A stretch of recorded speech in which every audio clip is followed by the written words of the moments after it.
Union Saint-Gilloise Inter 0-4, i gol di Dumfries, Lautaro Martinez, Çalhanoğlu e proprio Pio Esposito per quella che è la settima vittoria consecutiva dell'Inter tra tutte le competizioni. In Champions League è 3-3 senza subire gol e questo è un record per la storia dell'Inter, una storia in cui l'Inter solo un'altra volta era riuscita a vincere in trasferta in Champions con 4 gol di scarto. Era il 2005, si giocava sul campo del Valencia.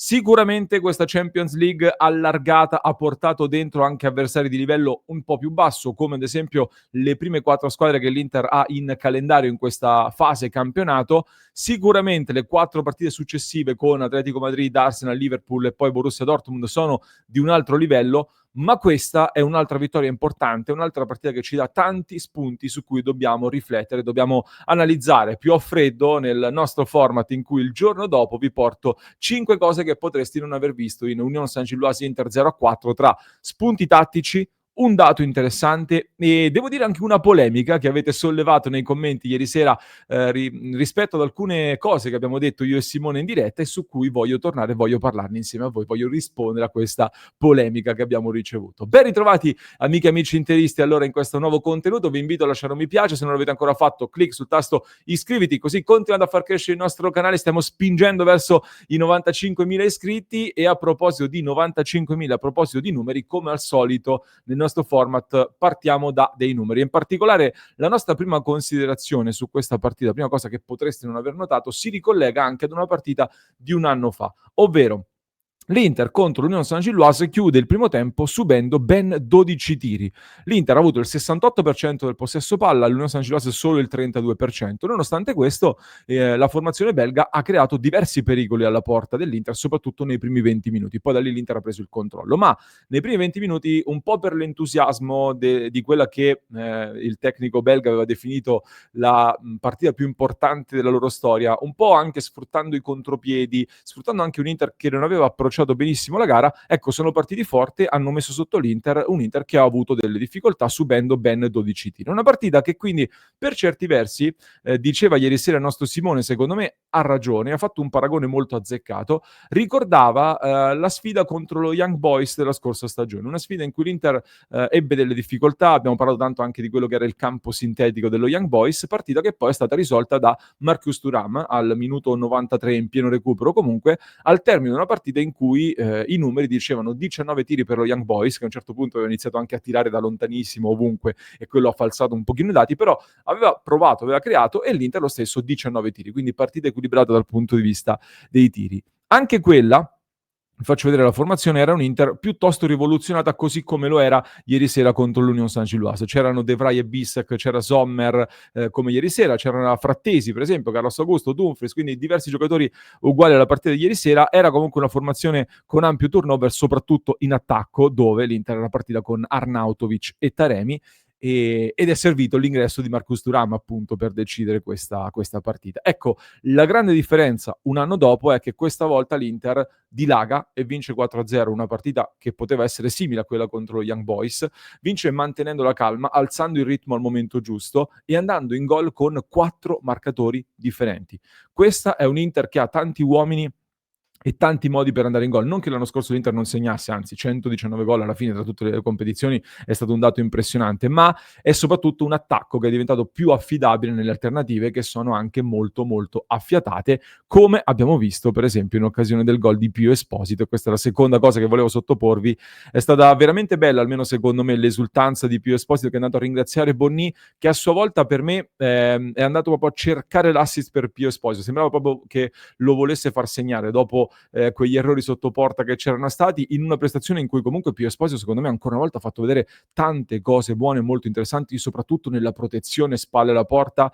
L'occasione in cui serve l'assist per Lautaro Martinez, tra l'altro sul gol di Lautaro, Pio Esposito avvia l'azione venendo a proteggere il pallone a 30 metri dalla nostra porta sostanzialmente, e poi è ancora lui dall'altra parte a ricevere il pallone e fornire l'assist per Lautaro Martinez, quindi ancora una volta grande prova di generosità per questo giocatore che sta facendo vedere delle doti non comuni, che forse sotto porta deve diventare più freddo a questi livelli, però poi alla fine trova il gol ed è un gran bene assolutamente per continuare a migliorare il suo score, a migliorare le sue cifre. Bonnì lo stesso entra e piazza un assist per chiudere tra l'altro sull'attacco. Lautaro Martinez, ragazzi, ho letto tanti commenti, ieri sera c'è stata anche una forte discussione in chat per Lautaro Martinez che prima aveva fallito delle occasioni, è vero, poi trova un gol. Vorrei ricordare, ragazzi, oltre all'enorme lavoro che sta facendo Lautaro Martinez, io sto vedendo un Lautaro ancora più completo di sempre, tra le altre cose, ma soprattutto nell'anno salario 2025, 23 gol segnati, è di gran lunga il miglior marcatore dell'Inter quest'anno, nel 2025, il secondo è Denzel Dumfries con 11 gol, quindi rendiamoci sempre un attimino conto di quello che sta facendo Lautaro, come supporto alla squadra e gol, nessuno si avvicina minimamente ai numeri di Lautaro. Ma detto questo, l'esultanza di Pio Esposito così forte, così sentita, ok che era il primo gol in Champions, ma tutta la squadra si è molto esaltata e arriviamo anche dalla partita contro la Roma in cui tutta la squadra ha esultato in maniera molto compatta, molto unita, quando invece più di un mese fa, come ha detto giustamente Ambrosini, vedevamo un Marcus Thuram che praticamente non esultava per un gol che aveva portato l'Inter in vantaggio, aveva ribaltato la Juventus sul campo della Juventus. Ecco, questo per me, vi metto lì questa osservazione, questo parallelo. Un mese dopo, ieri sera si è parlato anche, Chivo ha detto che c'era bisogno di una shakerata nell'Inter, ecco, l'elettroshock di Chivo secondo me sta portando anche a questo e stiamo vedendo un Inter che si sta gasando sempre di più, che si sta accendendo sempre di più. Non è un attacco a Thuram quello che sto facendo adesso rispetto alla non esultanza sul campo della Juventus, che però era sembrata abbastanza strana per come anche tutta l'Inter non aveva reagito. Un mese dopo, poco più, comunque stiamo vedendo che dal punto di vista mentale c'è qualcosa di diverso e questo è molto interessante. Arriviamo alla polemica, alla terza cosa che volevo portarvi in questo contenuto. Cosa è successo ieri sera? Il nostro Simone ha commentato la partita di Zelinski, anch'io ho detto sì, ha fatto una buona partita, ma è cresciuto soprattutto nel finale. Non è una partita secondo me così straordinaria quella di Zelinski. Dall'altro lato ho detto che secondo me Frattesi è stato abbastanza intermittente, si è visto pochino, ma non ha fatto così schifo nella prestazione. E quindi nei commenti subito si è accesa una serie di discussioni con tanti commenti tutti identici, dove si è parlato invece tantissimo di un Zelinski praticamente da 8 e un Frattesi da 4. Poi alcuni invece sono stati un pochino più moderati, ma comunque il senso era: avete sottovalutato la prestazione di Zelinski, avete sopravvalutato quella di Frattesi. Per me Zelinski ha fatto una partita interessante e lo dicevo anche ieri sera. Simone è stato più critico, io l'ho visto un pochino più interessante, con soprattutto l'interpretazione della doppia regia con Çalhanoğlu. Ecco, Çalhanoğlu ha fatto un partitone, secondo me, ancora una volta mantenendo la calma nei momenti giusti e dopo il 20° preso il controllo della partita.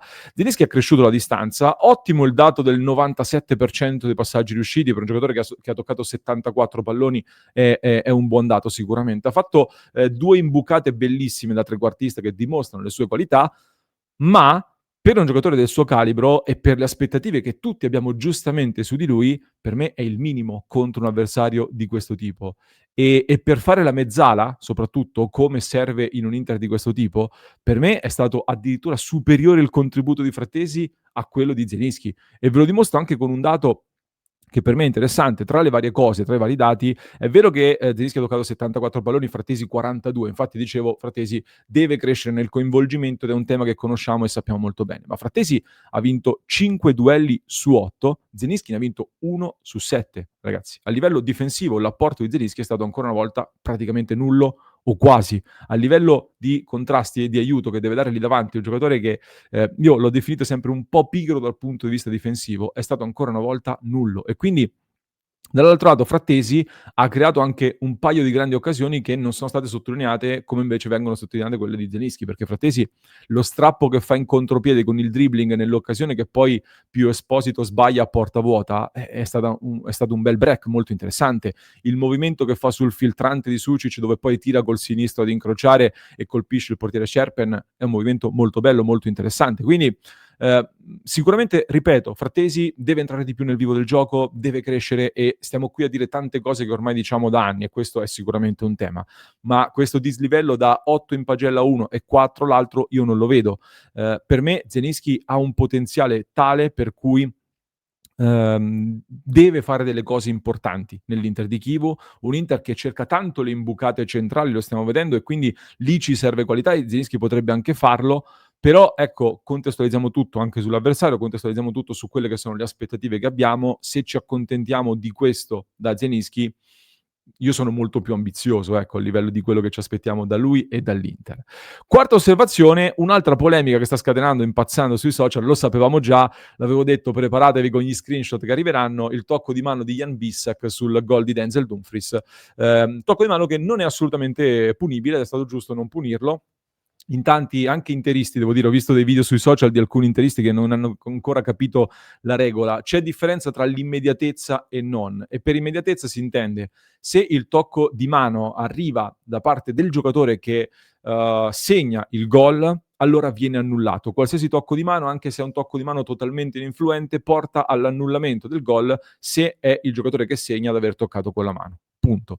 Bissek tocca di testa, poi sbatte sul braccio e poi segna Dumfries, quindi decade tutto il tema dell'immediatezza. Come dicevo in diretta, ha ricordato un po' il gol di Adriano in un derby di diversi anni fa. Da questo punto di vista, ecco, quello sarebbe stato annullato, per esempio, visto che lì ha segnato Adriano e non era un assist. Qui è un assist, il tocco è ravvicinato, è anche il braccio...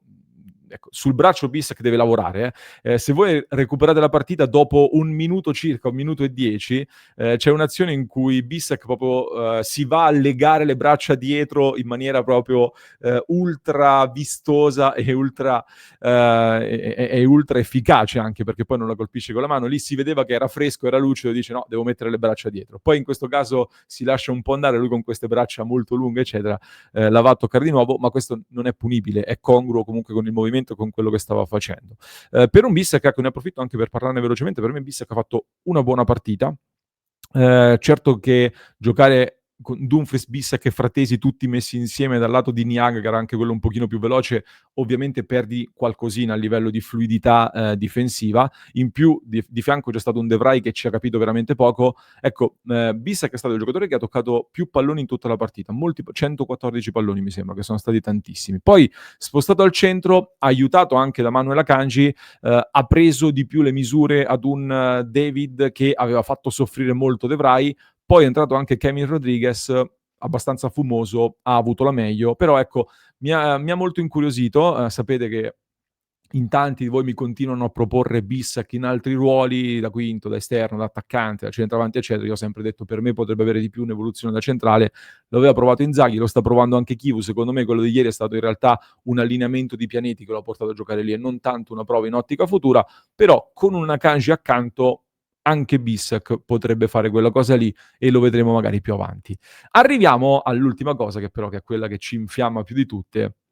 Quinta cosa che potreste non aver visto, magari in diretta, visto che eravate concentrati sull'Inter, le parole di Antonio Conte, ragazzi, mi raccomando, allertate la protezione civile, allagamenti in vista, con Antonio Conte che addirittura si lamenta dei troppi acquisti. Secondo me i nuovi giocatori sono stati troppi, dice Antonio Conte, perché comunque inserire 9 nuove teste dentro uno spogliatoio non è semplice e noi siamo stati obbligati. Quindi povero Antonio Conte che ha dovuto inserire 9 nuovi calciatori, difficile, 9 nuovi, è molto complicato da dire, calciatori. E veramente un gran bel problema, come se l'Inter non avesse aggiunto tanti calciatori, come se fosse un problema fare mercato, lui che si lamentava del fatto che non gli venisse fatto mercato, tra l'altro.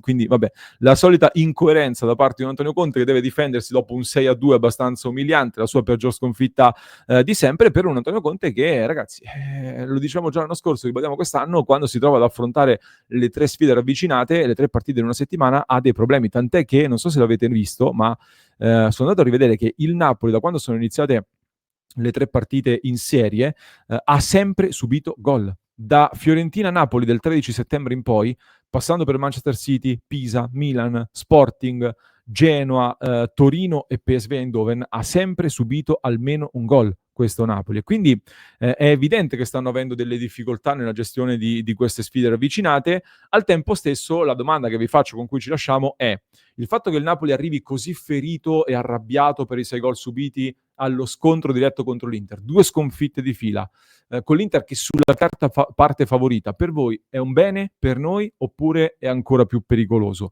Fatemelo sapere nei commenti, mentre poi parleremo di Napoli-Inter nei prossimi appuntamenti. Da questa partita contro il San Gilloise abbiamo avuto delle indicazioni anche su quella che sarà probabilmente la formazione, visto che Acerbi, Barella e Mkhitaryan 0 minuti in campo, probabilmente saranno titolari. Akanji, Di Marco e pure Bonni sono subentrati, visto che mancherà anche Thuram, probabilmente loro si candideranno di nuovo alla maglia dal primo minuto. Cialanoglu, Lautaro, Bastoni sono stati sostituiti, ecco, abbiamo delle indicazioni abbastanza chiare su quello che potrebbe essere l'assetto dell'Inter a Napoli. Fatemi sapere nei commenti un po' che cosa ne pensate di questa provocazione finale che vi ho lanciato sul Napoli. Vi aspetto nel club, ragazzi. No, dico, sbaglio sempre. Qui sopra trovate anche il QR code adesso per entrare a far parte della nostra community del club. Scannerizzatelo col telefono ed entrate a far parte della nostra community del club di Passione Inter se volete supportare il nostro progetto e partecipare alle nostre analisi, alle chiacchierate post partita e non soltanto. Vi lascio con un altro approfondimento che trovate in descrizione per chi ci ascolta in podcast, mentre per chi ci segue su YouTube vi basta cliccare qui.